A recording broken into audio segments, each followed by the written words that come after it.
Je gras for sin taigro son de fiannach gorn a washo son bu ní ha January son taigro son de jönste glearons der hokren ha duur behowa. Sin goeie a fiannach gorn sin kruin mar committee a washo gun naar Gions naar gleas tot goin Griekes is sturen as kusperen has niet jespet ak naimer show. Sin een Comhairle chuim de woorde heen. Is ma bijvoorbeeld kur sin na gan driachne show.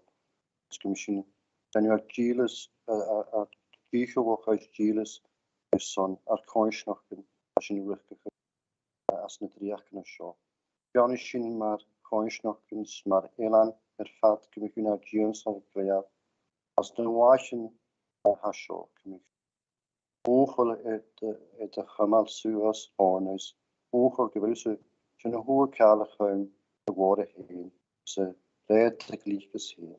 Misschien reirischen, man hou dierlijke grunje naar beher. Tankelguchters son skieren nakins na koinsnochens bianikach skiraschen ruggevecht na hamena show. Bianikach necha voor kuren. Daar holen na kutjochus na Comhairle suas kutjos. Es gachnecha Comhairle kuren ruus an Comhairle suas. Janik as shadavas as in tot shechet is gach tlestnes a orn ar holen. Kaimshin son vi tot taikishn shadavas sin stanians anglia. Davar hosho. Vi kommer in nish maar sad peknes gach rias. Amen. Well, good afternoon and welcome. Just the usual housekeeping rules for those of us in the chamber and online.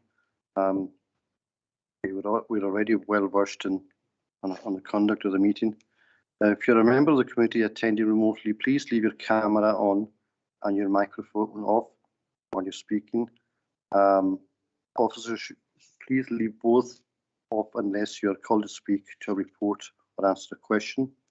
A reminder to those members in the chamber of the queuing system, if you wish to ask a question, please leave your mic on in case you wish to come back on a response.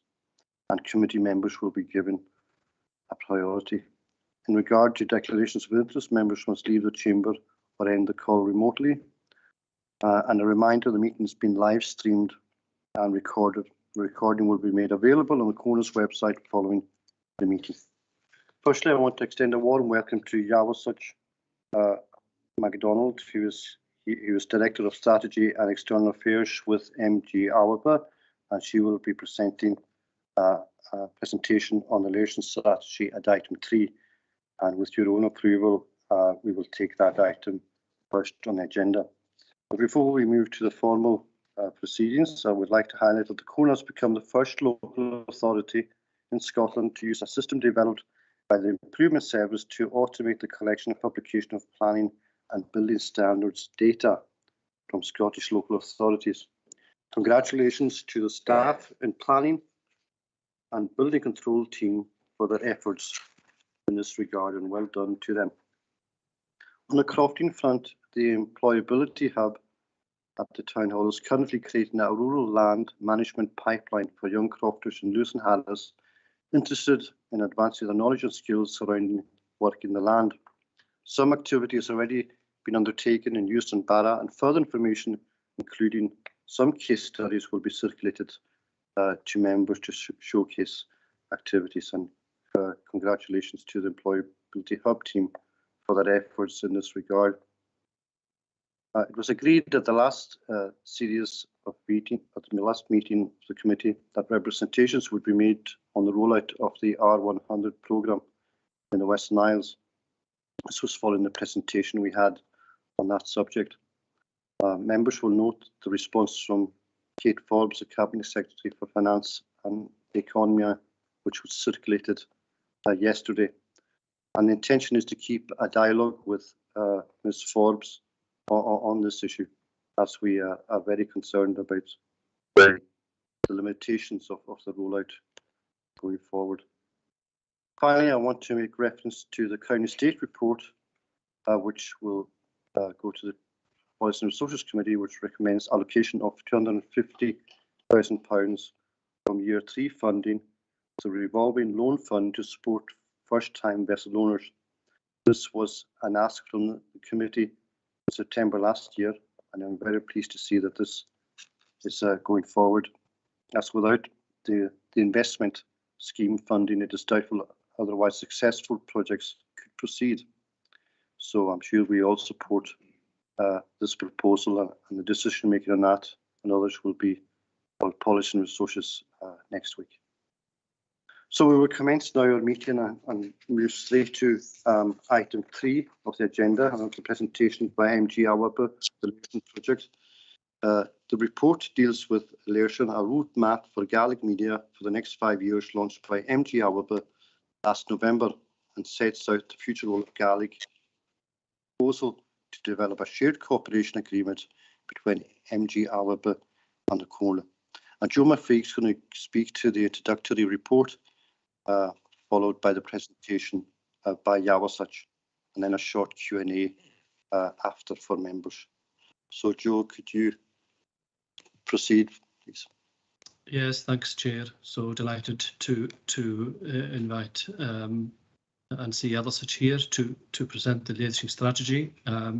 We have a very close relationship with MG Awaba in their activities, and of course located as they are in the Media Centre on Seaforth Road. In the report, I've outlined the impact, the significant impact of MG Awaba in a recent economic impact assessment that was undertaken in 2019-20.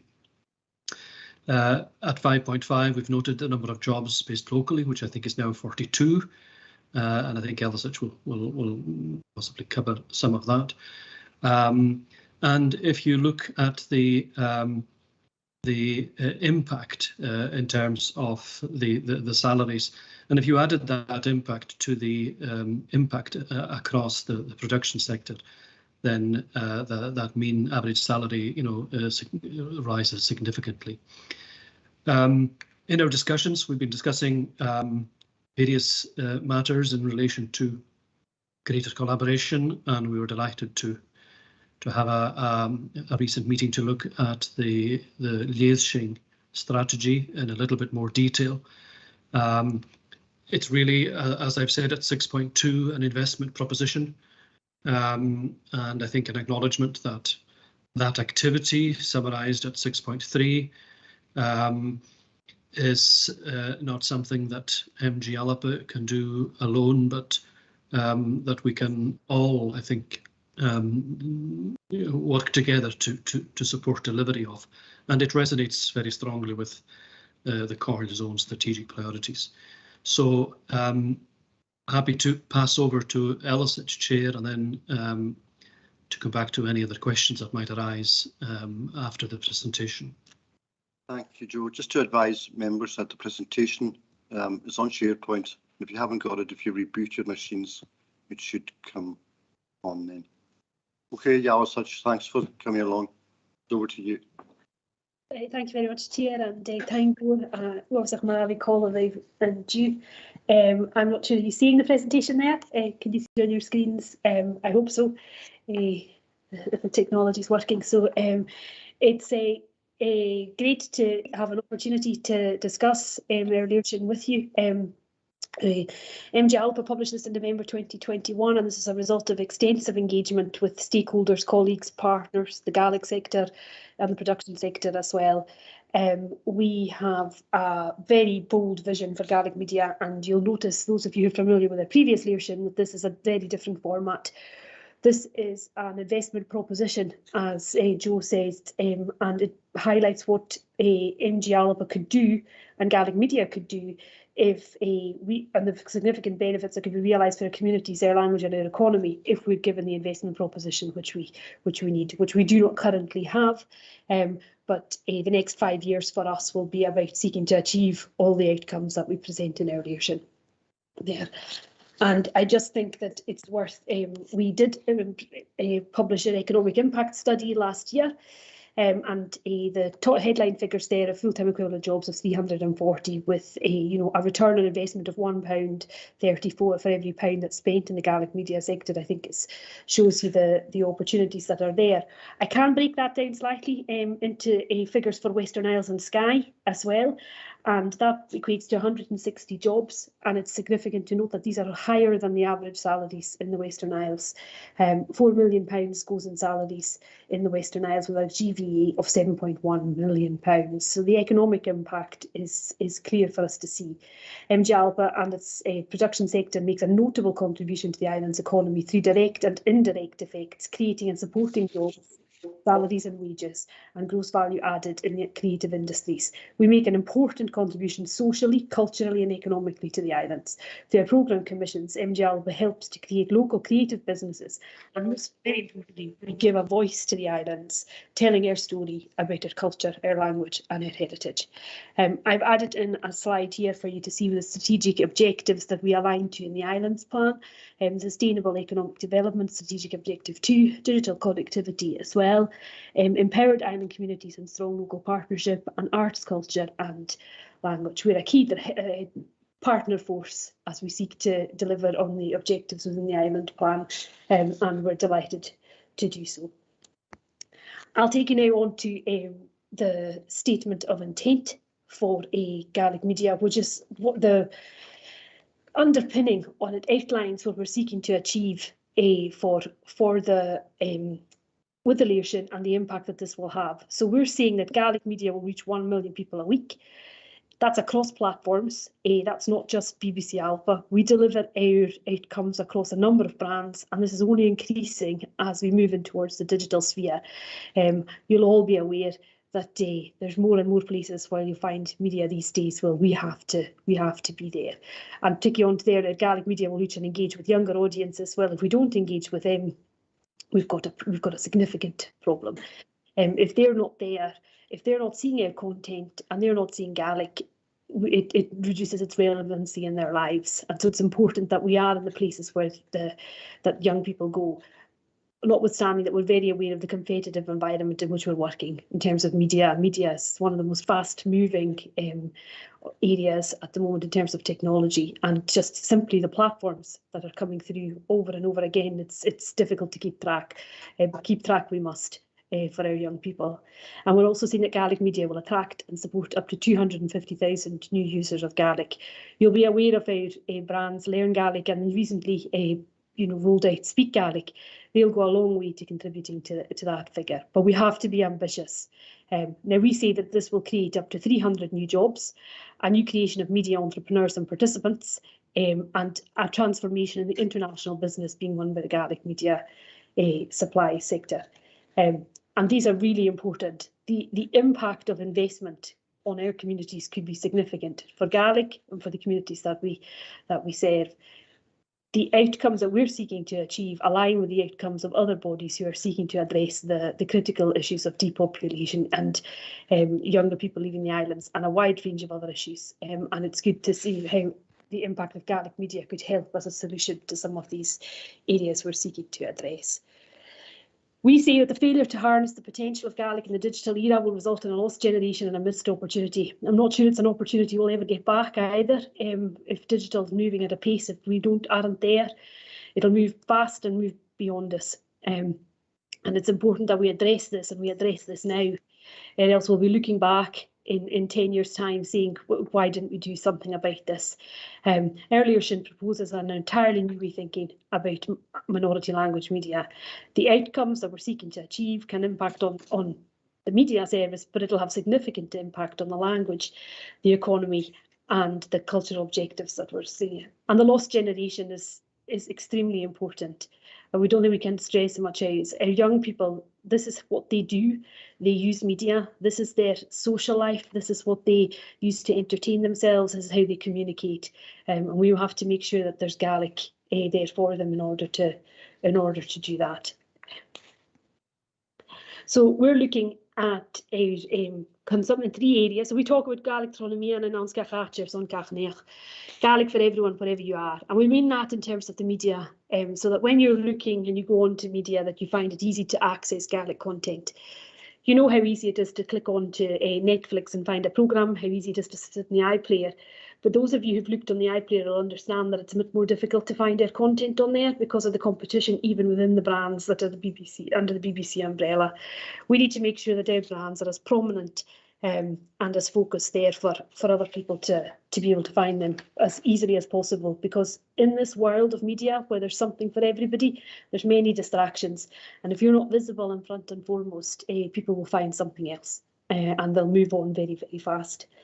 We've pushed it into 3 areas there. For consumption, we need to serve our audiences with high quality content. You've got to give them something that they want to consume, whether that's on the BBC Alpha, the linear channel, which is extremely important to us and will always be important to us, but we have to look beyond that in terms of specific content and content on the other platforms that you have as well, which vary from TikTok to Instagram to Facebook, etc., etc. We're not looking for participation. We want to make sure that audiences feel able to lean forward into active participation into Gaelic media and using Gaelic media as a tool for learning and for use and for promoting the culture with which we're all involved in. And also creation. Creation becomes an extremely important part for anyone who is involved in media. We know that content creation, everyone creates content now. Anyone who creates and has a phone, they have the ability to create content, and we want to make sure that people feel enabled to create that content in Gaelic in a way that's relevant and appropriate to them. This content is a catalyst for opportunity. You can see that the potential there for growth and innovation and new businesses and jobs and sustainability. Why can't you create your content sitting in a house in Dalborough or in Uig in Lewis? You can now, and the pandemic has proved that to us in many ways as well. It's sped up the ability of people to create these things. Let's find the platforms for them and ensure that they're allowed to join up and provide what we need, and that they are an active part of it and therefore more fully engaged. So achieving the leadership, we're looking for 1 million people. Gaelic media will reach 1 million people each week. That is across platforms. So it might be that I access it on Gaelic media on my phone whilst waiting for the bus, and somebody else accesses it in the evening through the linear channel, but that there's options available to everybody. Gaelic media will attract 250,000 new users.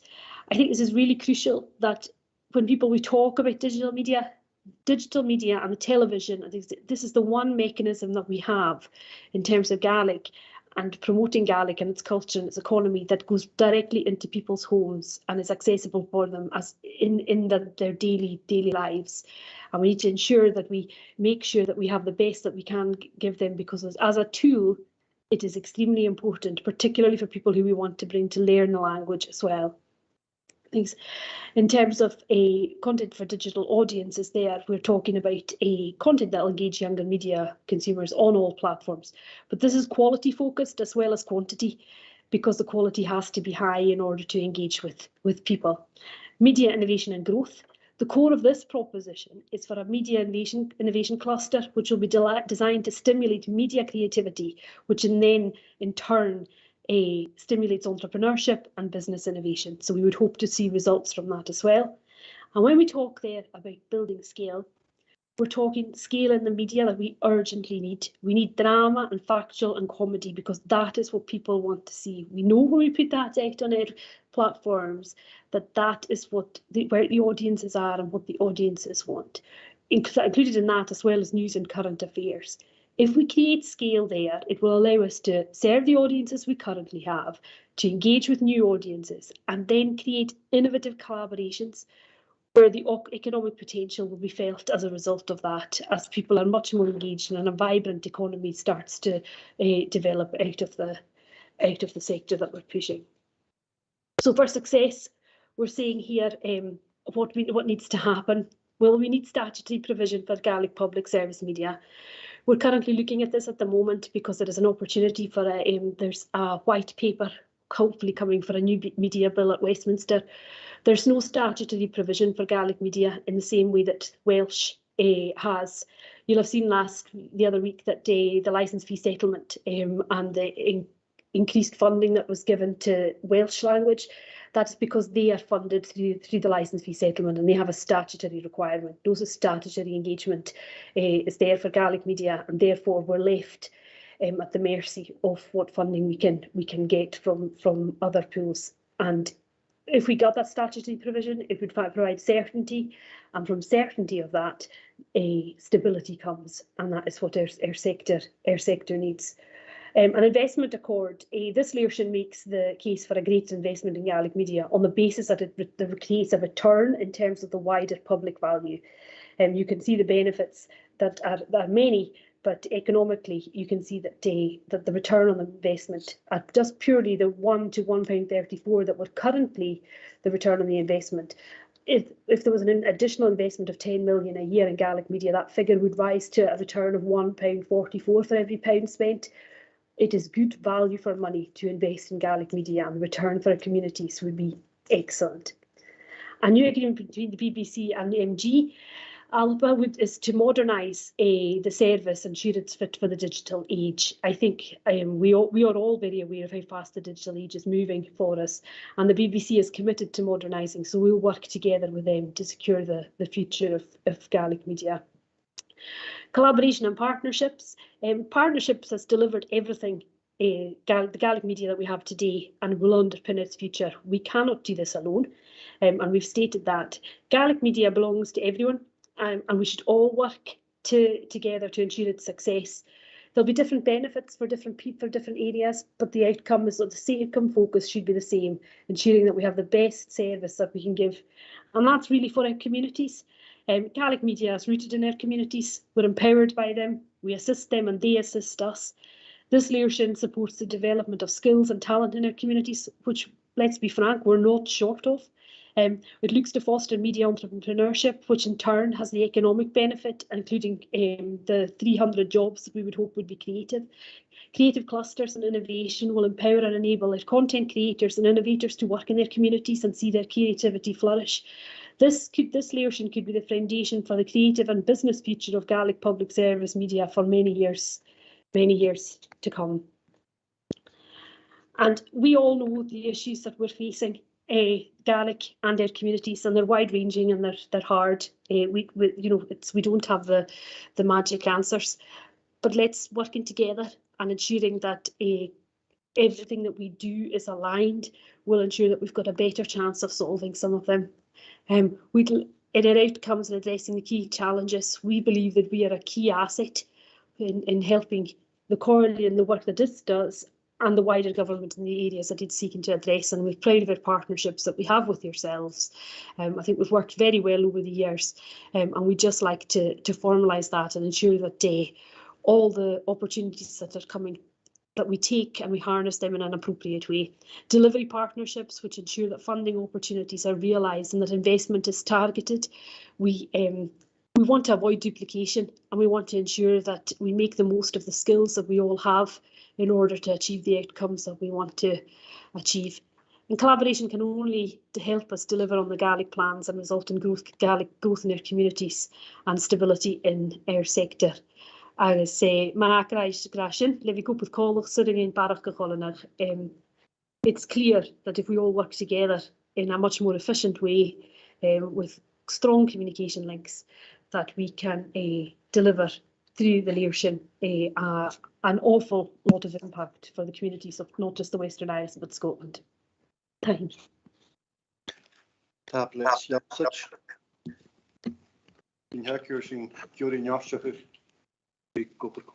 want to strengthen that partnership and formalise it for going forward, because as you've outlined, the significant cultural and economic impact in the past and present, and we want to continue that going into the future. Absolutely. Members have any questions? Councillor Alison MacLeod, Skirru. Tabla Garike, Alison MacLeod, Skirru, Vesker Majalsvet, Jus Taprets on Hashpennig, Vator, Stu Margariro on, Udnainje noch. I'm delighted that there's a cooperation agreement, because I know even going back in the midst of time when I was an officer for the council myself, there was a lot of interaction, but it was never really formalised. So I certainly welcome this. I think there's two strands that are really important for Gaelic growing and becoming more part of every community, as you say, not just here, but across the world, really, in terms of modern media. The fact that you're engaging with younger audiences and taking into consideration their needs, which are totally different from the needs of the old buttocks you see around this chamber. And also you're engaging with learners, and there's a very successful Speak Gaelic programme, which has gone out and is very, very useful. The big problem, I think, just looking from the outside, is lack of funding.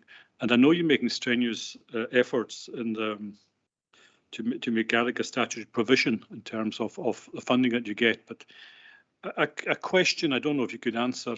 The BBC recently, and what was announced recently at the BBC, the licence fees frozen for 2 years. This will obviously have a big impact, I think, maybe in future programming strategies. Is it something that MG Alab are lobbying for, and could we assist, in the local political scene and national political scene to lobby for more funding? Appalachian. Kind for Alistair, I would say yes, we always welcome people to lobby for funding. Our funding model is actually quite complicated because people see the BBC Alba brand and they think that it's all paid for by the BBC. The BBC Alba is a partnership between the BBC and MG Alba. We are funded primarily from a baseline fund from the Scottish Government, and then the BBC will then put in additional resource, but none of that resource they put into us is cash. However, it's not enough. We think that at least another 10 million, how we get that in cash or in kind, is required to deliver the service that we deserve and that we need, and that will be fit for purpose. That'll come from various different pots. At the moment, we are looking for the statutory underpinning because we think that's a stability that we need, but we're also asking for a funding mechanism from the UK government in terms of that as well. And we are lobbying hard, and you'll soon see that lobbying go into a much more public sphere, and we would very much welcome the support of the council. And this is one of the areas where we'll be discussing going forward with the officers and yourselves. Thank you. Thank you. Councillor Paul Steele. Thank you, Chair. Paul Steele, South US Derrisky, Bar and Battersea. I'm not a member of your committee, so thanks for letting me in. I agree with the comments you made yourself and Councillor MacLeod, and thanks to Ellis for the presentation today. It's really good to see. I suppose as a US and Barra councillor, I should also mention, if we're going to be looking at 300 new jobs, you mentioned you can create content in Dalbra. It's the kind of support mechanisms that are there to support people to do that and give them an outlet for it. So it's good that you have these as your aims. I suppose my request is, if we're developing skills and talent and we're trying to create scale so that we can boost the economy, that a little bit more emphasis put to boots on the ground in US and Barra, because there's not many at the moment, and I know there's probably an aspiration to do that. I'm aware there's a scheme that you're working on. I don't know if you can give us some information on that for apprenticeships and trainees, and maybe looking at different ways of producing content throughout the Highlands. Yeah, what's that? Thank Paul. I agree. It would surprise you. Yes, we're very aware of it. Look, we're limited in the number of people we have working for us. One of the things the pandemic has shown us, though, is that people can work for them anywhere. And we've actually had staff members move out of cities, and we've now got staff in Oban, Inverness, Stornoway, where our hub is, but there's nothing to present. We advertised recently for a job for a brands manager, and we said that you could be located anywhere. That we're removing location as a barrier to working for us, and we view that anybody that's based in these wider communities that we have, that's a positive for us. It is our intention to try and be much more active as we try and push forward the Media Innovation Cluster, which I mentioned. My colleague is working on developing that, and that is whereby we engage with people to try and so they can come together to facilitate to work together to create foster that sort of community spirit and creativity, which then in itself should hopefully foster entrepreneurship. But you're absolutely right, Paul. We need to make sure that the opportunities are far and wide. We're doing that through, we have a school strategy that we're working on. We work very closely with the schools and STS in order to try and ensure that our young people get the same opportunities across the board. But it's something that we'll always be doing further work on. Thank you. Thank you, Yelsach. Any other questions from members? Oh, sorry, Convener. Convener Norman O'Donnell. Tablet, Yellis Edition, Hashpanation. the point that you spoke about there, Yalsit, in the last couple of minutes is really important, and that is to use the school system to generate more and more Gaelic speakers, and it's only through doing that we're going to end up growing our internal market, as it were. And I think it's really important that we find a way for the BBC and MG Alba to become much closer together over time, and possibly sometime in the future be the same entity and getting the same kind of support from government as the BBC currently get. So I think it's really important that young people are a significant part of this process, and we're already seeing that through our Gaelic medium schools in the islands, but further afield than that as well. And I think we need to make sure that we can support our young people right throughout the islands as much as we possibly can, because there undoubtedly will be other people on the mainland and other parts of the world, because, you know, right now, you know, Gaelic is a universal language right across the world, but we need the focus to be here if we're going to be able to develop it further. And I think that's where we need to be aiming at over the next 5 to 10 years. Thank you, Camilla. Dallas, do you want to come back? I think younger people, it's a quick snapshot I've given you today of the Learshin. The Learshin is it's not a very long document, but it's a really interesting read for people, and you'll see that absolutely everything is underpinned by younger people, because if we lose them, we're in crisis. I think that engaging with schools and engaging with their communities and intergenerational work as well is extremely important. And our focus is very much on making sure that there's something for everybody, but that there's a slightly higher focus on young people, because we have to serve that audience. Okay. I'm going to take in Councillor Angus McCormick first, and then the Vice Chairman, Councillor Norman Brown. Thank you very much, Chair. Thank you, Yalsat.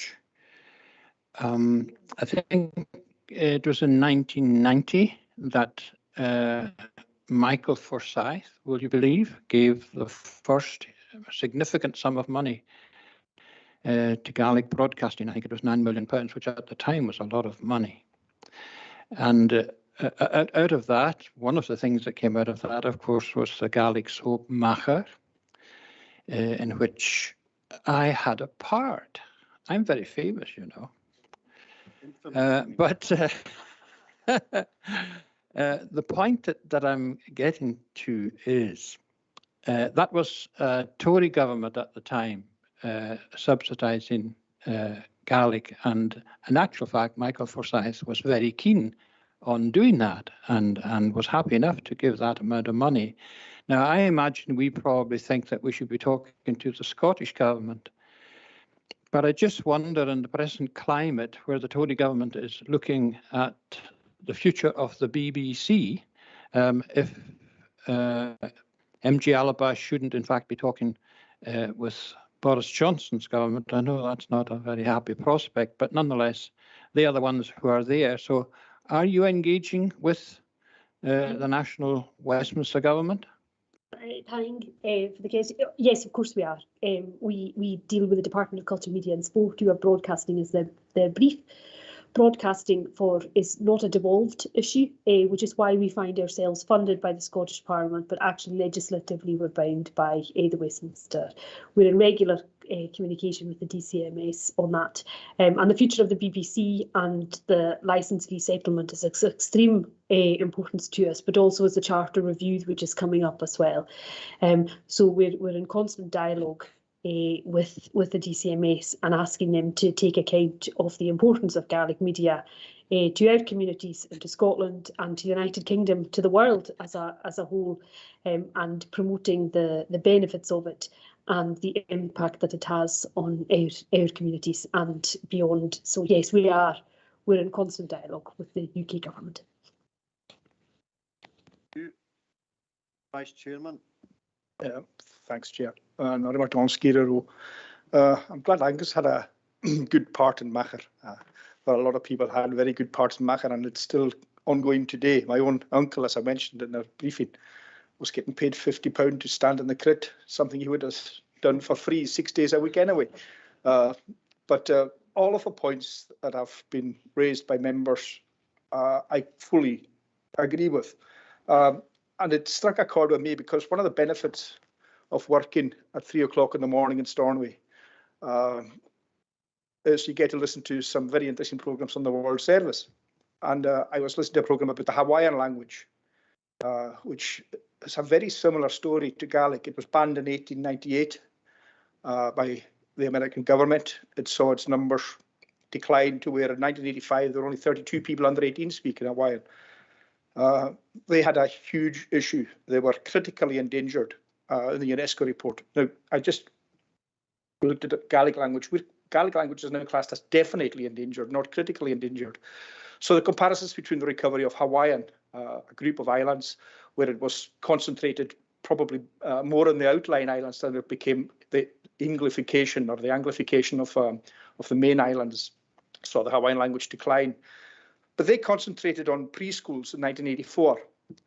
They now have 11 preschools, 21 immersion schools, and they now have 8,000 people studying higher education in Hawaiian across the islands.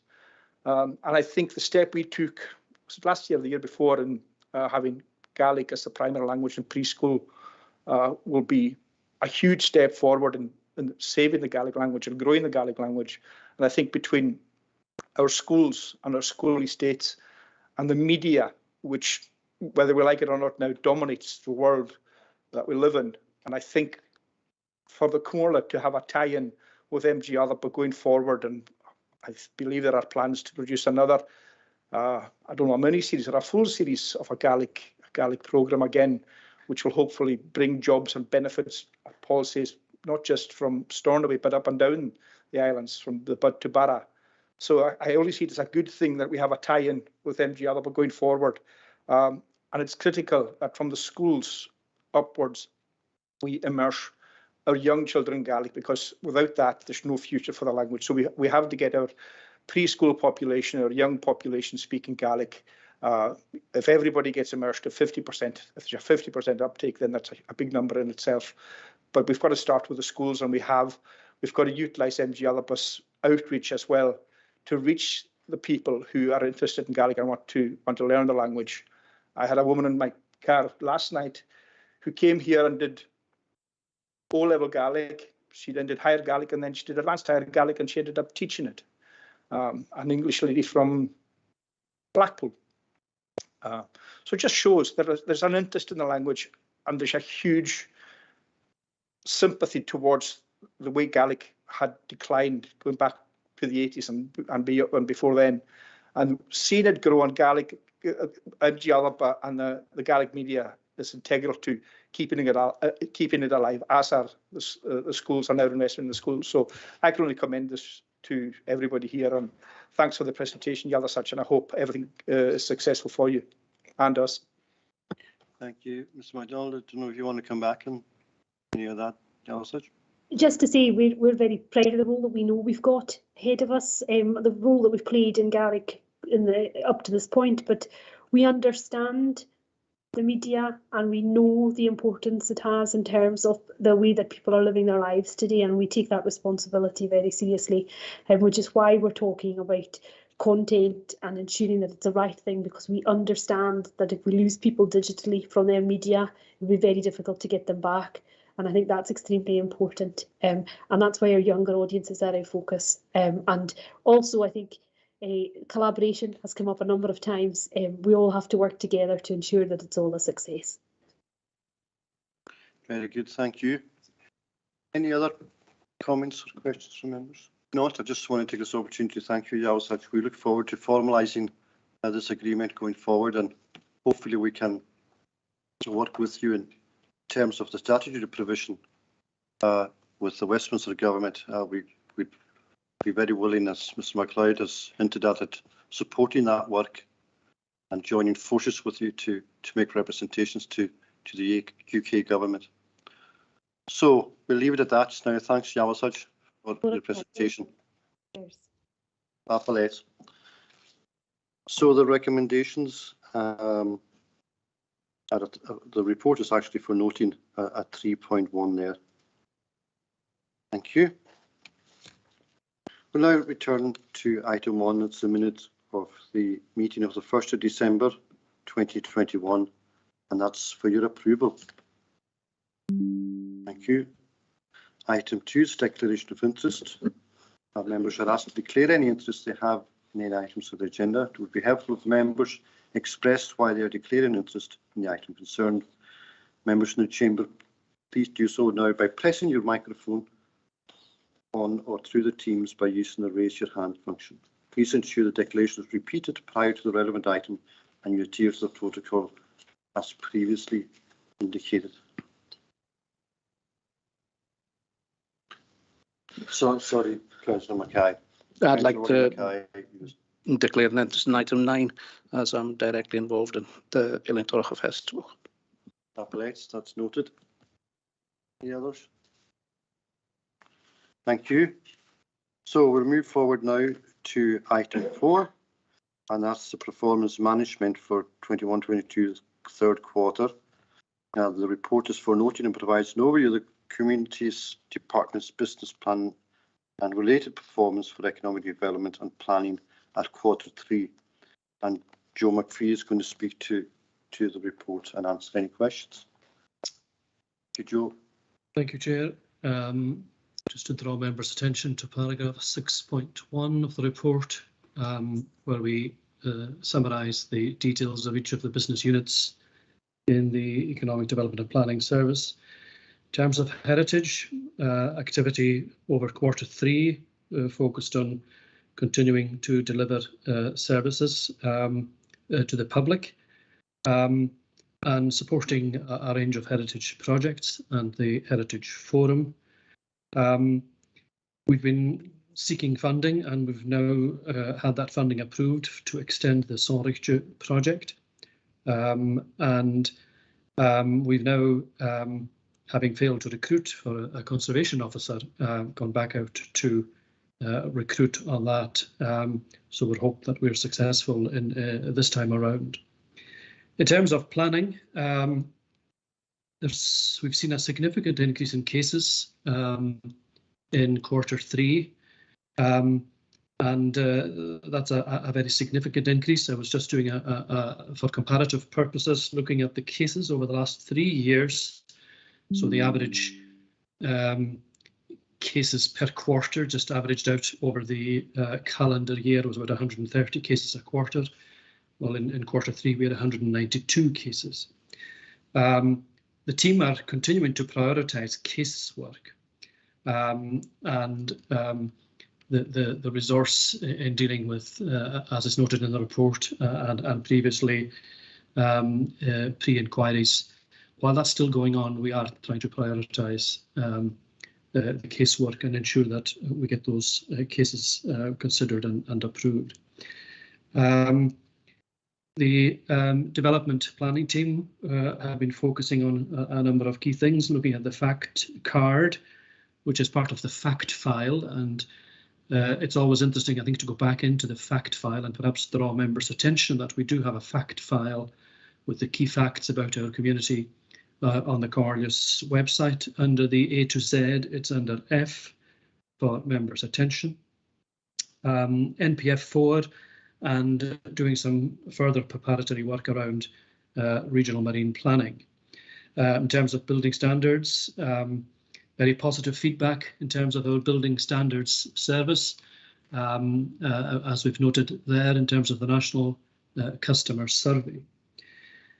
Moving to Business Gateway, we continue with a very high level of activity in Business Gateway, and the team are continue to deliver the CERGS scheme, the COVID-19 Economic Recovery Grant Scheme. So significant activity on that over the quarter. Continue to deliver digital boost services to support a focus on digital. And the quarter 3 customer satisfaction data that's undertaken independently hasn't been published yet, but we're seeing the early results of that, and the team continue to receive sort of higher than average customer satisfaction for the service that they provide. In terms of the leader programme, various activity and continuing just to close down the programme and support the various claims and administrative costs. I would draw members' attention to the Rural Communities Testing Change Fund. That is 5,000 available for every ward. And so far, we've only had 2 applications into the leader team for that ward funds, and it has to be drawn down very quickly, or that money will go back to the Scottish Government. I will send further details out on this, but for those of you who know who your CLD officer is, we're delivering this in collaboration with the CLD team. So if any members having any issues, just either come back to myself or go directly to Kathleen Morrison at Leader. But I would draw your attention to that. The whole purpose of it is testing change, and what that means is really looking at how we can better align community-based activity to meet community priorities. So how can we ensure that the priorities that are identified are whole community priorities? So some money to do some development activity and community engagement. In terms of the fisheries and marine resources, regeneration and the core economic development team, a lot of the focus in Q3 has been on the islands deal and the preparation of the outline business cases. That's been a significant caseload associated with that. We had 2 successful rounds through RCGF, Edith Hirsch and Crochsadeth Phase 2, and officers working to submit the final elements of those projects, and securing additional funding for some existing projects, the Crochsadeth Phase 1, Great Bernera Marina Hub, and the Leverhulme Community Hub. And I think that's compliments to the team for securing that additional money from RCGF. And I think it's a measure of the confidence that the Scottish Government team have in our ability to deliver projects. And then across the economic development team, just working on some key strategic projects there, including the Islands Deal projects. No significant update on the benchmarking framework. We continue to do that, and we'll be looking at that on an annual basis. The detailed financial performance will be reported through as part of the budget setting process. 1 complaint in the quarter, and these are our sort of key highlights, areas of concern, with officers still continuing to work remotely for the most part. Happy to take any questions, Chair. Thank you, Joe, for that comprehensive overview. And thank you for reminding us about the test change funding. If we haven't already committed that as for our awards, we have to get cracking and make sure we don't lose that opportunity. So any questions? Convener?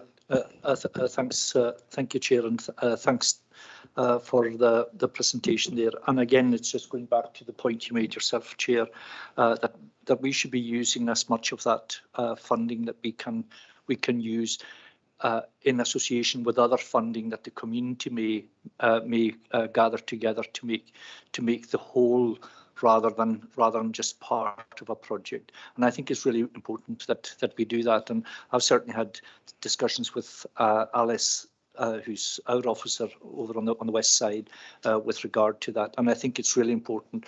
The question is whether there is a deadline to that. I know it's talking about there's, the leader program as badged here is 2014 to 2020, and we're already beyond that. And I would hope that there is no issue with that in terms of being able to draw down funding. And I just wonder if Joe can give us some comfort on that. Thanks, Convener. Joe? Yes, thanks, Chair. In terms of this particular funding, we need to draw it down before the end of March, and preferably, before, really as soon as possible is the message that we're getting from Kathleen. So I would encourage everybody to draw down that money very quickly. The drawdown process is fairly straightforward. the criteria is fairly broad. So I would, and as I said earlier, I think we will send something out just to remind members on this and just make the application process as clear as we can, so that it's a small amount of money, but it can make a difference to a particular project or a particular activity, to a real opportunity to engage with the community. So we'll definitely take that on. So definitely before the end of March, and what I've seen in the last period is the Scottish Government wanting us to come back on a number of things in advance of the end of March. So hence, I would say a little bit of urgency around that one. Absolutely. So, like you said, if you can send round a reminder to us, that'd be really helpful. Thank you. Mr. McCormack, Mr. Steele, and then Mr. McNeill, in that order. Thank you very much, Chair. May I first make reference to planning, and I'm very conscious of the fact that our officers are under a fair bit of pressure. What I was wondering was, because I've had a particular issue that I've been pursuing, because we can't start work until we have planning. And I understand the situation, but I'm not complaining. But what I was wondering was, is there any way when these kind of situations occur that we could get in, short-term support to see officers over a bump? Because it does mean that something that would normally go through relatively straightforwardly can be held up just because of the sheer pressure of the work. Second thing I wanted to ask was in regard to the Heritage Service, and in particular the Heritage Forum. And I think we were hoping that there might be a member of staff to guide the Heritage Forum. And the impression that I have, the reports I get back, is that there is a need for somebody to support the Heritage Forum. They're not, the lay people are enthusiastic, but they're not in a position to guide it along in the way that it requires, and they're looking for help and support. I would appreciate, Joe, information on that fund that you mentioned. I wasn't aware of it myself at all. That's probably my own fault. And I think we were also in the heritage sector hoping to, and I think you made reference to an archive support. Were there not other areas that we were hoping to have further new support, and we had failed at the first attempt? And are we still trying to get these posts filled? Thank you. Thanks, Mr. O'Connor. Did you get those points, Joe? I hope so, Chair. So in terms of planning, there has been in the past significant recruitment issues, as members will be aware, and that seems to be a kind of a national thing. And more recently, we've had a request from a neighbouring local authority asking if we could assist them with some casework. So we are very aware of the situation, and we have taken steps to prioritise casework, to prioritise casework over spending no significant time on sort of some preparatory work. So and I think that's working well. It's an unusual situation because of the sheer number in the quarter, but we're working, I think, hard with the team to try to make sure we can support the team as best we can. In terms of the Heritage Forum, you'll recall the council approved 170,000 in December through an investment package to support heritage activities, and the Heritage Service, and in particular the archivist and the Museum Development Officer are working with the forum, and I think I'm due to meet the forum sometime soon on that point, following a discussion with Councillor Robertson recently. So delighted to do that, and delighted to help them, because it's clear that they need just exactly what Councillor McCormack has said in terms of support And we're looking at that support package along 3 particular lines. One is direct admin support for the forum, support then for the Great Place strategy, and the delivery of that strategy, which, as you've heard earlier from Elisage, there's a very direct link with the opportunities that are there under Dúchas de Gúine and greater ties with MG Alba. And of course, there's a very direct link with our economic strategy priority around digital. In terms of the recruitment, I indicated that we had failed to recruit a conservation officer. We've now gone back out on that, so we hope that we'll be successful on that one.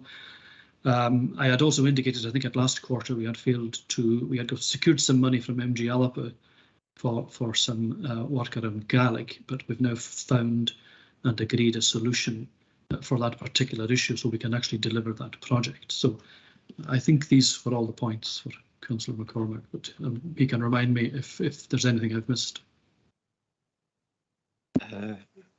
Thank you very much indeed for your response. I think you have covered all the points. There was one I'd forgotten to ask about, which was storage for our Comhairle and indeed for our own museum service. Have we managed to make any progress with that? I think limited progress would be the best way of putting it. It's still a priority for us. We were unsuccessful with a bid to the CRF, the Community Renewal Fund, for a package of funds to support some further feasibility work. In advance of looking at a bid to Lottery Heritage Fund. But we continue to have discussions with Lottery Heritage on that particular issue.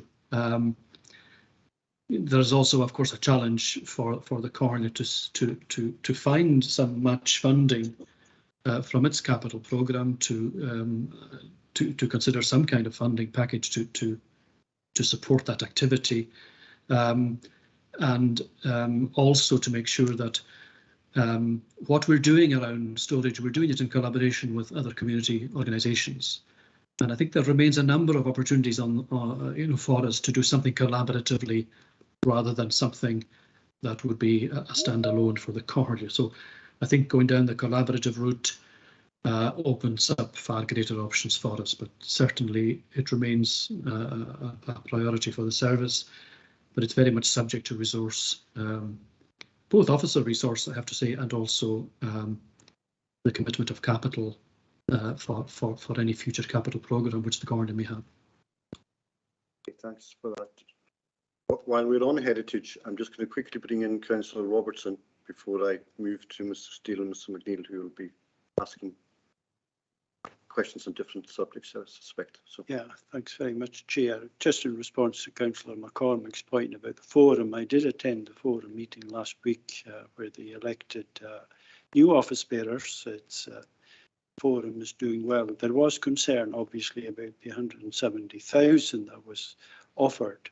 And I was tasked with speaking to Mr. McPhee and Joanna Peterana of High in order for the office bearers to have a discussion with them in relation to how the money would best be spent.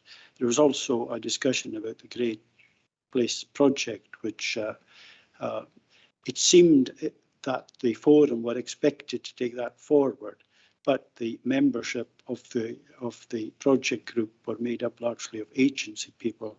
The forum would only have 2 votes and then be totally outvoted in the grand scheme of things. So that was the other thing they wanted to discuss. But I think the forum's in a good place, Angus. And when we have the discussion with the two, with Joe and Mrs. Joe, I think that's what they're called, we'll be back in touch if there's anything further. But I'm confident it's going in the right direction. Thanks for that update, Councillor Robertson. Councillor Steele. Thank you, Chair. Not member of your committee. Again, thanks for letting me in. Just a couple of points. Just the community shout out fund that was mentioned earlier on. I'm not sure I need to declare an interest because the South Uist and Eriskay Forum that I'm working with have actually applied to that fund, but because the award fund I wasn't sure, but I'll mention it anyway just in case you want to take a note. But there's a few groups in Barra who are applying as well, so the community CLD officers are aware and are encouraging it. This is where it gets a wee bit tricky for the declaration side. I'm just wondering if other wards are underspent. Is there an opportunity for wards who are potentially overspent to take extra funds? Is it movable like that? Joe, are we able to rob each other? I wouldn't like to say, to be quite honest, but I think the critical thing is to spend the money. I think if there's an honest requirement in one area and there are sufficient funds in another area already to do something that may already be happening, then I think I don't see why we couldn't collaborate across wards or wards that are close to each other on these matters to make sure we claim the whole package, even small as it is. And Kathleen has just noted to me that the LAG have decided today that this would be allowed. So that message is just straight in from Kathleen. So breaking news. Thank you. Thank you, Chair. Just one more point, if that's okay. Yeah, just in relation to the fisheries and marine resources, the EMFF fund is really good. Again, possibly a declaration. I've had family members who benefited, and it's really good for the fishing communities. The last point mentions the potential impact on the economy of the MARPAM and the Centre of Barra. Again, I've been involved in these meetings. I'm aware there's some meetings happening over yesterday and over the next few days with the MCA in terms of changing regulations and rules, and again it might have an economic impact on the fishermen in the islands. I'm just wondering if you're aware of these developments, and has there been consultation and like putting them together as that come before the Cornea? Thank you. Yes, thanks, Chair. I am aware of the developments. One of the fishermen actually made me aware of the particular issue the other night, which on the face of it, looked to add a significant cost to fishermen. I'm not aware of the detail, and I'm waiting to speak to Duncan McInnes of the Western Isles Fishermen's Association to get the detail of that, so we can actually intervene or do whatever may be required. It seems to have come out of the blue for many fishermen, and the cost, I believe, of the regulation, it could run into thousands. So it's something we've pretty much got our finger on. I'm waiting to speak to Duncan about the detail of that, but I know he's out of the office over the next period doing various presentations around the area. So I will come back, I think, on that, and specifically, I suppose, to the chair and to the director. Yeah, it's got the potential to be. There could be crippling regulations, really, for the fishing community, and perhaps we should accelerate our action through the Crofton JCC chair and myself to make representations as soon as possible. Councillor McNeil. Thank you, Chair. Following a recent visit to Barra by Councillor Roberts and I, we met up with fishermen from Battersea. I was rather shocked to see the facilities they've got, and from there we followed up. I had a meeting with yourself, Joe, and other partners, including the fishermen. At that meeting, it was mentioned that there's been a UK Marine Infrastructure Fund that's been launched. Have you been able to look further into that? And what's the Cornea's position? And do we have a priority list for fishing areas, keeping in mind the potential around Barra in particularly, and the rest of my ward? Thank you, Councillor McNeil. Joe. Yes, thanks, Chair. Councillor McNeil is right. The UK government announced the Food and Drink Marine Infrastructure Fund. The fund, we're aware, will open in March and will close in mid-April. Local authorities as well as community organisations can bid for funding, and the funding criteria seems ideally suited to our island areas, as coastal communities are specifically mentioned. It presents certainly an opportunity for the fishermen in Castlebay and Battersea, as we discussed at the meeting. The group have successfully received funding from the Crown Estate Fund for their ward area. They're finalising the feasibility study into options for significantly enhanced facilities at Battersea Causeway. And the next stages of that, I think, we'll see some more detailed costings and taking that feasibility study a little step closer. While there's no priority list, it was recognised, I think, for some time, and that was confirmed by the Fishermen's Association that some time ago, when we were looking at investment in our fisheries infrastructure and our major harbours, that following that programme, that looking at Castlebay and particularly Battersea should be prioritised, particularly because of the scale of the fishing effort there. I think there are 16 vessels who really are operating with facilities that are most unsuitable for the vessels. They employ a significant number of people, and as members will be aware, the fisheries investment scheme that we operate has supported a number of young fishermen in the area over the last period. So I think the intention would be that perhaps not to this round of the Marine Infrastructure Fund, but certainly to the next round, that there should be priority given to the Castlebay Battersea project. I don't think, in terms of the requirements for this round, that project would be ready to submit. It depends on the scale of the project. There's a 75% grant available, so there is a significant opportunity to do something.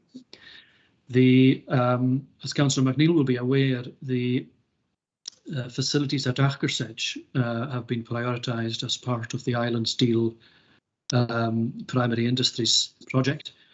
And there is an opportunity, I think, perhaps in this round, to consider submitting something for Achersedge, which would significantly improve the facilities there. So I think our discussions are, I think, and it will require further discussion and agreement, would be that there is an opportunity this round to support something around Achersedge, which would give us a good match funding opportunity through the Island Steel, and perhaps to accelerate some of that Island Steel activity around food and drink, and then perhaps to a subsequent round to look at Battersea. So I think that's the current position, Chair. Thank you very much, Ms McPhee. Ms McNeill, do you want to back quickly? Thank you, Joe. No, that's good. Thank you. Thank you. Very good, Maha. So the report is there for noting at 3.1. We're now going to move on to item 5, performance management, third quarter. And as far as this committee's interests are concerned, the director is going to take us through the report. Thank you, Chair. As you say, the element relevant to this committee is the energy update, which is at 6.20 of the report. I don't have anything to add to the narrative there other than to update the committee, which you'll probably be aware of anyway through the media, that since the report was written, the Crown Estate have reported on the ScotWind leasing round. Happy to say that the 3 blocks in Hebridean waters, in 2 and 3 and in 4, all have had successful leases presented to 2 companies. They are now exploring how they take forward their options on these sites, and we'll begin the planning, environmental impact assessments and the marine licensing activities that they have to do. More critically for us, they do want to engage with local businesses. They will be on the islands in the next number of weeks, and we anticipate that they will be putting together a number of supply chain events and meet the buyer events. I will certainly be putting out media to encourage all local businesses to engage with that opportunity, because they will be requiring services of all different types over the next period. So there's a huge opportunity here, and we'll be working with both companies over the next period to try and maximise that opportunity. Happy to leave it at that, Chair, but happy to take any questions. Thank you. Mr. Director, any questions from members? Matt? Otherwise, the recommendation is for noting.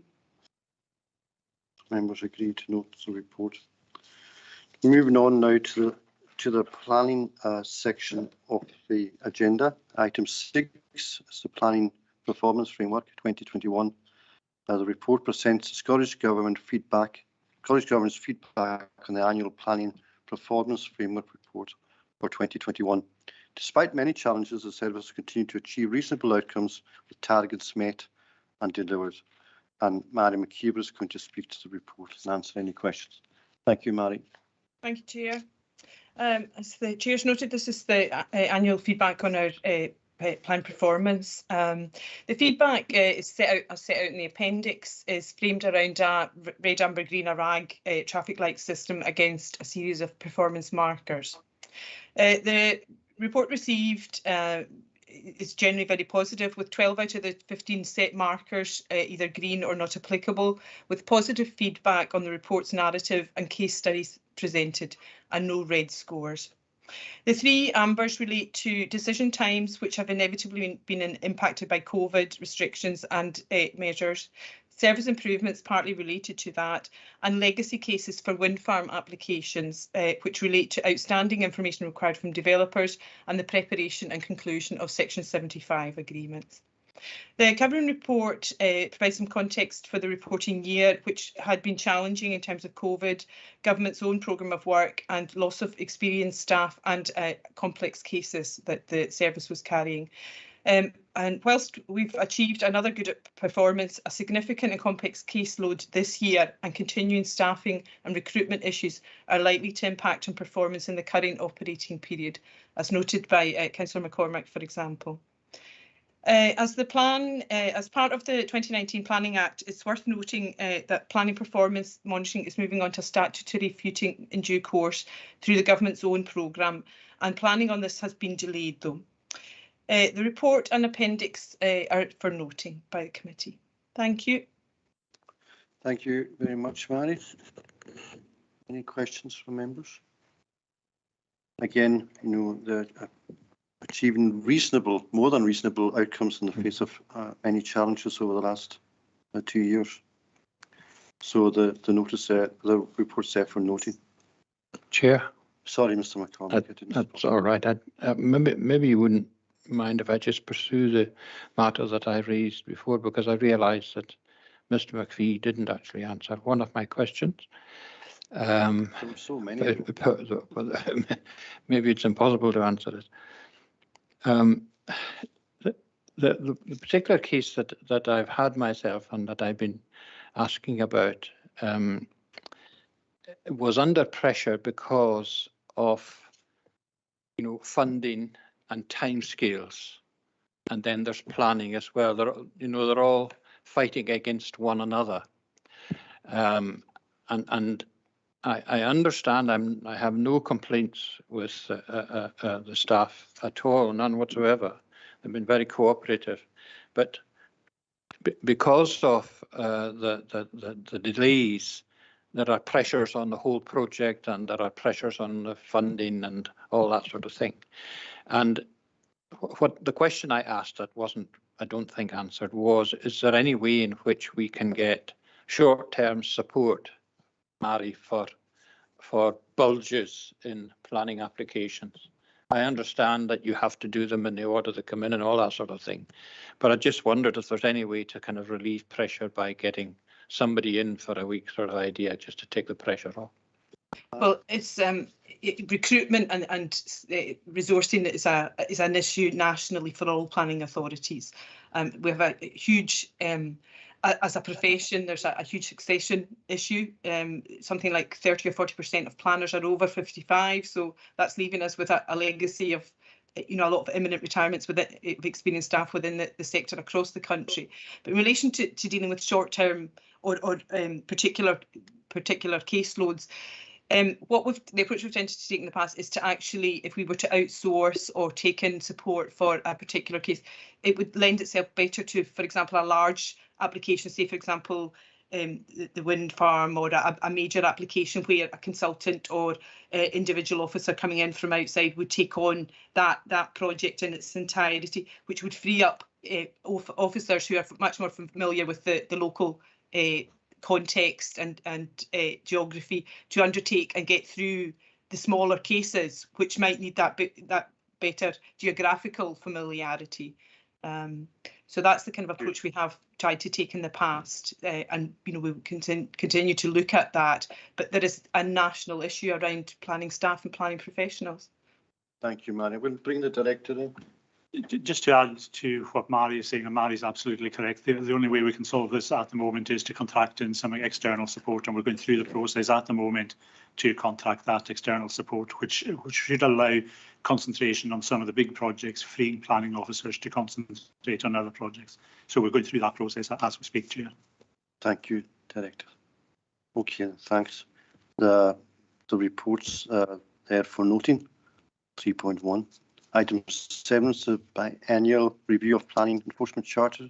Report relates to the Corners Planning Enforcement Charter, which is required under the Town and Country Planning Scotland Act 1997. There are no subsequent revisions to the 2020 version of the charter, and is presented to the committee for consideration and approval for republication. And if you have any, Mary, able to speak to the report? Yeah, Chair, just to add to your own comments there, as the Chair noted, there's been minimal change to the Charter other than to update it for accessibility compliance, which we're obviously obligated to do now as a public authority which publicises documents. With regard to staffing and resourcing, as we've just discussed, and as noted in the previous report, we no longer have a dedicated enforcement officer, with planning officers having responsibility for this through their individual geographies and area responsibilities. The report seeks approval for publication of the Charter. Thank you, Mary. Recommendations at 3.1 there for your agreement. Item 8 is the Local Development Plan Action Programme Review 21-22. The report presents the first review of the action programme, first published in 2019, which sets out how the Cona proposes the Local Development Plan is implemented, and a progress update and delivery highlighting any changes to better reflect likely implementation. And again, Mary is here to answer any questions we have. Any questions, members? You wish me to speak to the report? If you have anything to add. Just it's a statutory part of the development plan process, and it's required by legislation following adoption of the LDP, and it's a tool for monitoring the LDP. It's been prepared and reviewed in consultation with stakeholders. In conjunction with stakeholders, officers report back on the progress of the action programme and the LDP through this review process, ordinarily every 2 years, but because of COVID and the impacts on development and construction sector, this was delayed. Despite this, good progress has been made on delivery of the identified plan allocation sites, particularly our housing sites. Looking ahead, under the draft new development planning regulations, which we hope to report to committee on in the next series, again also emanating from the 2019 Planning Act, there will be a strong emphasis on implementation of the development plans, so planning as part of the tool of implementation of development, with action programmes becoming delivery programmes under the next local development plan. The action programme review recommended for approval is set out in the appendix to the report. Thank you. Very good, Mary. Thank you. Recommendations at 3.0. Mr. McMillan. Thank you, Chairman. Mary referenced it there as the COVID, and my bugbear is all of the various designations that we have and the dead hand of these designations on potential development. Is there any way that we can build that in so that we repeal and take these designations out where they prevent development? Because when you look at from Stornoway and all of the areas around, you can't move for designations. There are more designations than people in some areas, and that's something that we have to look at. How can we get these repealed, or that they are of a nature that doesn't prevent development? And how can we put that in? I was actually going to suggest that we defer this to the next Comhairle or to the next series to see if our planning service can build in or try and repeal some of these designations, because after all, it is our plan as councillors, and if we can ask our planning service to assist in repealing some of these designations, it's a bit like the Sea of the Hebrides designation, which is trying to prevent fishing. Fishing is murder, according, it's a development of the old iteration. But what we have to try and do is make our development plan population friendly, so that people can do developments that we haven't yet thought of. Like the very good presentation we saw, which everybody agreed with at the start of this committee. How can we do things where we can all agree that population matters and people matter, and that economic activity is the primary source of people living in an area?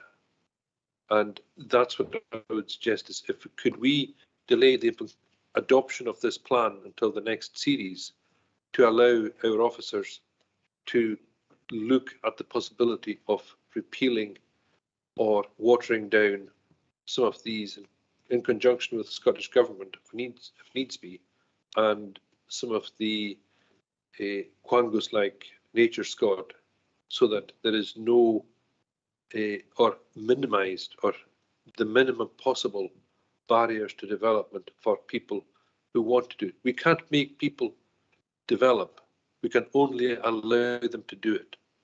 And when we look across the Bay, Arnage is the perfect example of that. We can't make people come there, we can only allow them to generate economic activity once they see an opportunity. And we don't see the opportunities, other people do, but we have to allow them the chance to come in. So that would be my proposal on this, if we could leave it to the next series to see if that could be adopted. Thank you, Chairman. Thank you, Mr. McMillan. I don't think it's within our gift as a committee or COLA, or within the gift of the planning service to rescind any of the designations that have been rolled out over the many years by the government. And you know, we have a good track record of speaking out against such designations that are hampering economic development, and that's always been our agenda, to encourage economic development and retain our population. I think if we were going to delay until we rescinded designations, we would never be able to approve this development plan. But I'll ask Mary to come back. Thank you, Chair. What this report is doing is, this is only presenting a review of our action programme, which is aligned to the local development plan. The local development plan was adopted and approved by this planning authority in 2018 and is the stated development tool for it. As Chair has noted, it's not the function of the planning service to seek to rescind designations. That may be a corporate duty that the authority meet, and as the Chair alluded to, we have sought to do that previously. In terms of holding over this report is only presenting a review of the action programme. There's nothing within this that would seek to address the concerns that the councillors noted around designations. This is about delivery of the existing plan policies and proposals. I would like to note that the authority has a very high approval rating in terms of the number of cases that are consented for development.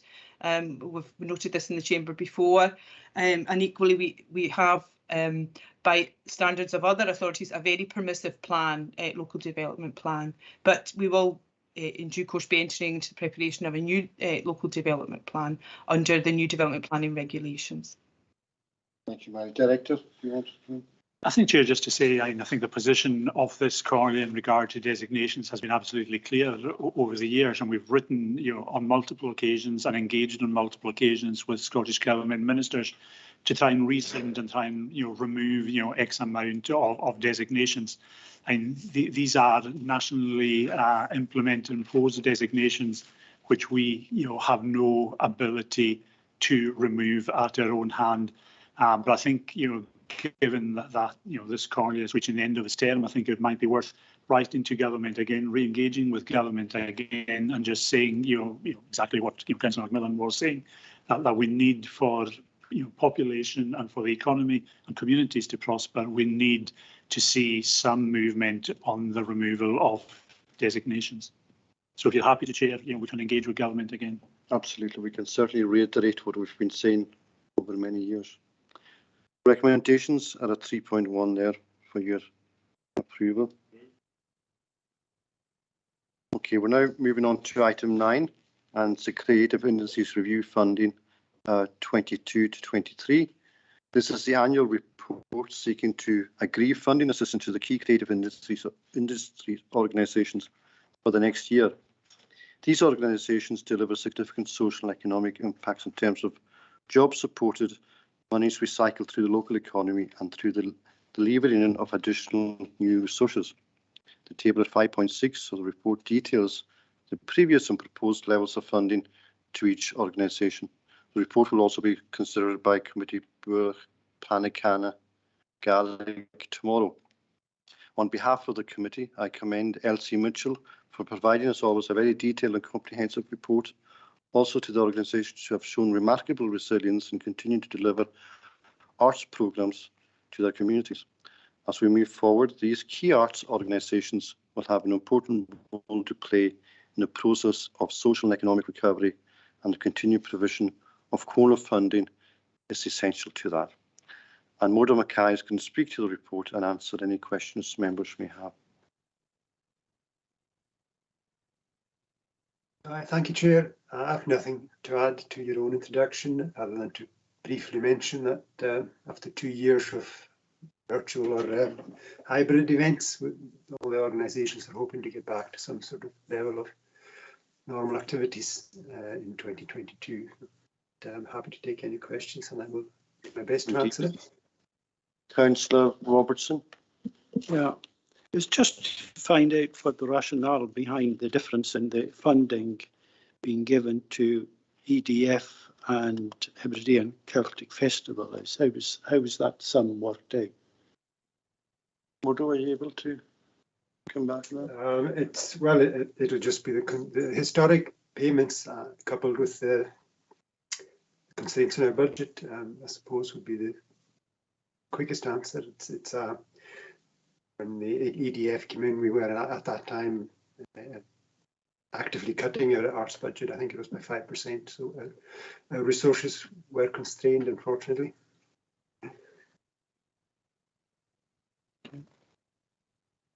Thank you, Modo.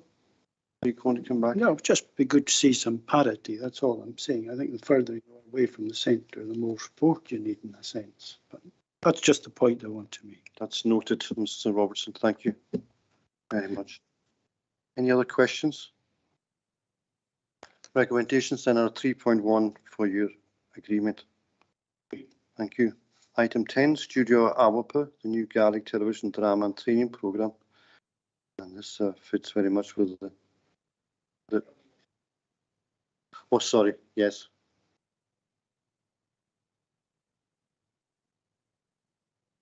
Okay, this report fits very well with the presentation we heard earlier. The report is to be considered by the Gaelic Committee tomorrow and seeks approval to agree a leasing agreement with Studio Alba and the details of an opportunity to stimulate the local Gaelic broadcast sector, which is very good news. And before I ask Sarah to speak to the report, I would like to take this opportunity on behalf of the committee to congratulate her on her appointment to the post of Chief Executive of the Outer Hebrides Tourism. Sarah has worked with the Comhairle as an Economic Development Officer since 2009 and has worked across several areas of activity, including creative and cultural industries, tourism and film location work. Sarah has played a key role in attracting the likes of Katie Morak, the Road Dance and other productions that have delivered tangible economic benefit to the islands. Sarah also led the Comhairle bids for the Scottish RTIF investments, helping communities deliver their projects. Her local knowledge and experience is a valuable asset as she takes her to the new role. I'm sure the Comhairle and the OHT will continue to work closely together in the future. And on your behalf, I'd like to wish her all the best for the future. So Sarah, just like you to speak to the report. Thank you, Chair, and thank you for your kind words about the new appointment. I will continue to be working closely with the Comhairle, so we'll keep my relationships with all of you going. Regarding the report in front of you, this is an opportunity we've been waiting for some time to revitalise Studio Alba, which is a council-owned asset at Seaforth Road, adjacent to the media centre where MG Alba are headquartered. The first we heard of the production was last summer, where they were looking to potentially base themselves part-time in the islands to do their location work, but looking at studio options elsewhere on the basis that they didn't quite realise that Studio Alba was still viable. Since then, we've put in a considerable amount of work and worked closely with Screen Scotland to show them that Studio Alba is an option and to attract them to the islands, and the production are now committed to filming there from end of next month. That will be the first series of what is being termed a continuing Gaelic drama, so the opportunity for future series as with Comhairle and more recently Bannon, that's the model they will be working to, so hopefully there will be a number of years of activity there on the back of this. The studio itself needs investment to bring it up to a standard where it can be used on a regular basis. It's obviously had very little investment in the past 10 years or so, and we are seeking to put together improvement works and general package of activity around the production that will help to really maximise this opportunity for the islands. Alongside the work which will be done immediately within the building, there's also a proposal to attach training opportunity to the production, which Screen Scotland are hugely supportive of and are looking to resource not just a training manager to support the trainees coming into those posts. I should mention those trainees will be primarily Gaelic speakers, but also looking to extend that training programme beyond the Clonmore production and create something of a training hub out of Stornoway based around Studio Alba. Happy to take any further questions. Thank you, Sarah. Councillor Alison MacLeod. We also wish you well, Sarah, with your new challenge. I'm sure you'll be very successful. This is excellent news. It's great to see a report like this, an exciting new development, because it hits several of our key targets. It brings an underused facility back into use. It raises the profile of Gaelic, creates new jobs, and will generate economic activity for the whole community. And while we're on the subject of thespians, I wonder if the ex-Comhairle thespian will confirm that he'll be treading the boards on Clonmore in the near future. Mr. Chairman. Thank you, Mr. MacLeod. Over to you, Jean Hack. Naturally, I'm looking at this as a potential for my future. I could last whatever. I'm absolutely delighted. First of all, congratulations, Sarah, on your new appointment. But I'm absolutely delighted at the work that you've done to bring the studio back into production. I've had an association with it over the years through the Hebridean Celtic Festival, which used to use it at one point, and I was involved at that time. And I think it's a great facility, and I was really very unhappy that it was lying there not doing anything. So it is a wonderful space. It's a wonderful space that you can do all sorts of things with it. And I recognise that will require some finance, but there is nonetheless a lot of equipment in there which I think will be ready for use. So I very much applaud this venture, and I wish it the very best. Thank you. Councillor Steele. Thank you, Chair, not member of your committee. Yeah, again, congratulations to Sarah on the new post. I'd hope the committee wouldn't lose the focus that on film and television production that she's given over the last few years. So she'll be missed in the department over the last, well, since I came in as a councillor. I've met with Sarah quite a number of times just to have an interest in that area, and it's the work that's happening behind the scenes to get these productions up here is really vital to boost the economy and to increase jobs. This project, it's got its potential to be really quite beneficial for the islands in terms of offering training opportunities for people in the community, and like we mentioned in the previous report with Ellis earlier on, having that skill space within the island, it also allows you to do a lot more in the future. Obviously, nationally, the scene's expanding. There's a lot more work in Glasgow, and there's developments of studios there. And the fact that we have this studio here that was seemed to be lost from people's minds. I think Sarah's push to a lot of agencies to kind of get that back on their radar. You can see from this report it's been really beneficial, and hopefully going into the future, the fact that studio is going to be brought up to the standard that can be used by other productions, I think it's going to be really good for the islands. And again, I'll put my usual one in. Hopefully, US Barra will benefit also from the training opportunities that will come from this kind of work. Thank you. Absolutely, Mr. Steele. Thanks very much, and again, congratulations, Sarah, and thanks for this report. Recommendation 3.1 there for your agreement. Thank you. Item 11 is reports outstanding, and that report is for noting. And I'm asked to note that the next meeting of the committee is to be determined. So dates in the week of the beginning of the 7th March have been timetabled for a reduced series of meetings for items requiring a decision prior to the end of this Comhairle term. So there we go. Thank you all for your attendance, both online and here in the chamber, for your contributions, and look forward to seeing you should we have another meeting. Thank you.